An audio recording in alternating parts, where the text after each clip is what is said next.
पाठीमागच्या व्हिडिओमध्ये आपण पाहिलं की थायरॉइड मध्ये अशी बरीचशी लक्षणं आहेत की जी आपल्याला माहितच नाहीयेत। बेसिक लक्षणं आपल्याला माहिती आहेत की जसं की वजन वाढणं, केस गळणं, चेहऱ्यावरती पिंपल्स, ही थायरॉइडची बेसिक लक्षणं आपल्याला माहिती आहेत। पण याच्या व्यतिरिक्त सुद्धा भरपूर असे त्रास आहेत की जे बऱ्याच लोकांना माहितच नाहीत। तर अशाच त्रासांबद्दल आपण व्हिडिओमध्ये पाहिलं।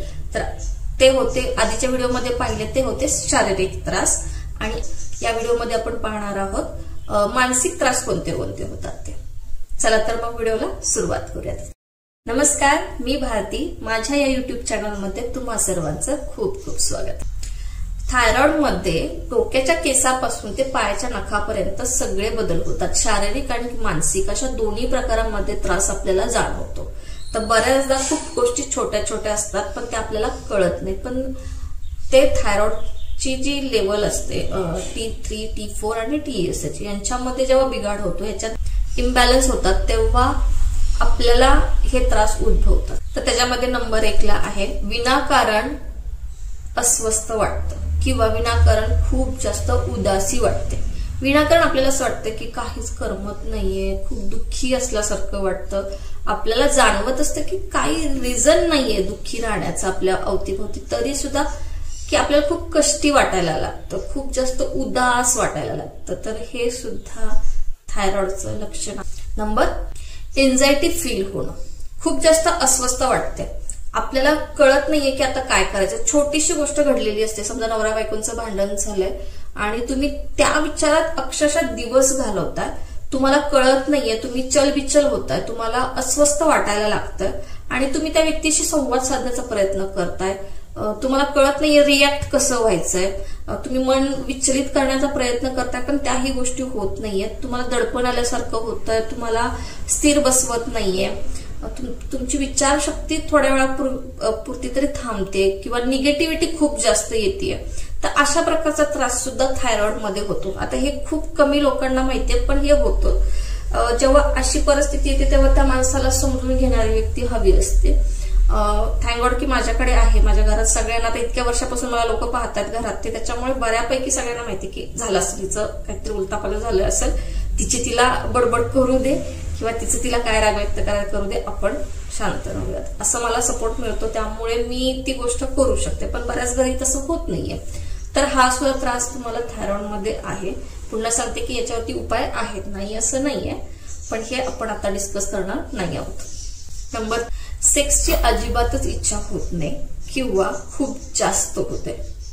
आता हे खूप वेअर्ड वाटेल ऐकायला सुद्धा, पण हे रिअल आहे की लिटरली अशी फेज येते की याच्यामध्ये सेक्स या गोष्टीबद्दल चिड निर्माण होते आणि काही वेळा असं होतं की विनाकारण कुठल्याही वेळेला स्वतःच्या मनात ती भावना, आता ही शेवटी याच्यात काही चुकीचं नाहीये, हा शेवटी त्रास आहे असं पण नाहीये, पण हे का घडतं तर याला सुद्धा तुमचे हार्मोनल चेंजेसच कारणीभूत आहेत। त्याच्यामुळे खूप जास्त इच्छा होणं शारीरिक संबंधाची किंवा खूप जास्त किंवा अजिबातच न होणं, म्हणजे लिटरली इरिटेट होतं त्या गोष्टीला।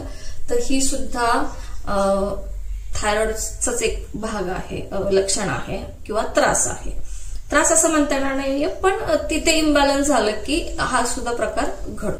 नंबर 4, चिडचिड होते, हे तर सगळ्यांना माहितीये, पण त्याच्याही पलीकडे जाऊन खूप जास्त विचार डोक्यात, अतिविचार, ओव्हर थिंकिंग जे असतं ना, ते खूप जास्त पाठीमागे लागतं। म्हणजे मी भयानक विचार करते, सतत विचारात असते।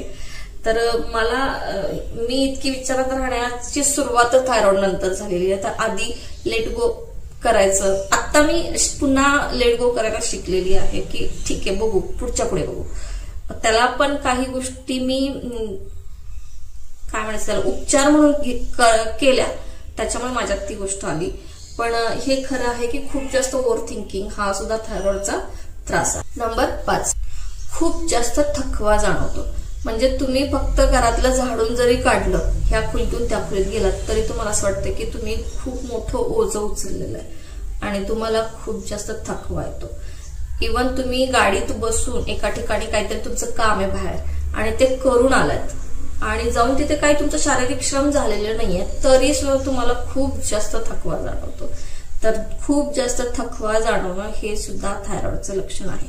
लिटरली काम होत नाही घरातलं किंवा कुठलंच काम होत नाही, पडून राहावं असं वाटतं, अंगात त्राण नसल्यासारखं होतं, बऱ्याचदा हातपाय सुद्धा थरथर कापतात, म्हणजे इतका प्रमाणात थकवा जाणवतो. तर हे सगळे मानसिक त्रास आहेत. कारण हे थकवा आला तर खूप ठिकाणी आपण घरामध्ये पाहत असतो की आपण जर शारीरिक तुझं काय काय रोजच दुखत असतं काय ना काहीतरी, आज काहीतरी नवीन सांग, असं ऐकायला मिळतं. तर त्याचं रिझनच हे आहे की आपल्याला ह्या गोष्टी खूप छोट्या वाटतात, पण शरीरात तितका मोठा बिघाड झाल्यामुळेच ह्या गोष्टी घडत असतात. आपल्याला पण ह्याच्यावरती उपचार नाहीयेत असं नाहीये, आपण ह्या गोष्टी हील करू शकतो. ह्याला खूप सिंपल प्रोसेस आहे जी मी फॉलो करते आणि त्याच्यामुळेच माझा थायरॉइड पण कंट्रोलमध्ये आहे. कोणत्या चुका केल्या ज्याच्यामुळे मला थायरॉइडचा खूप जास्त प्रमाणात त्रास सहन करावा लागला हे पण आपण डिस्कस करणार आहोत, याच्यावरती सुद्धा व्हिडिओ येणार आहे. तर आजच्या व्हिडिओमध्ये आपण पाहिलं की थायरॉइडमध्ये मानसिक त्रास कोणते कोणते होतात. तर तुम्हाला व्हिडिओ कसा वाटला हे मला नक्की कळवा. आवडल्यास लाईक करा, कमेंट करा आणि शेअर करा आणि चॅनलला सबस्क्राईब करायला विसरू नका. तर पुन्हा भेटूयात अशाच एका वेगळ्या विषयासहित वेगळा व्हिडिओ घेऊन. तोपर्यंत बाय बाय.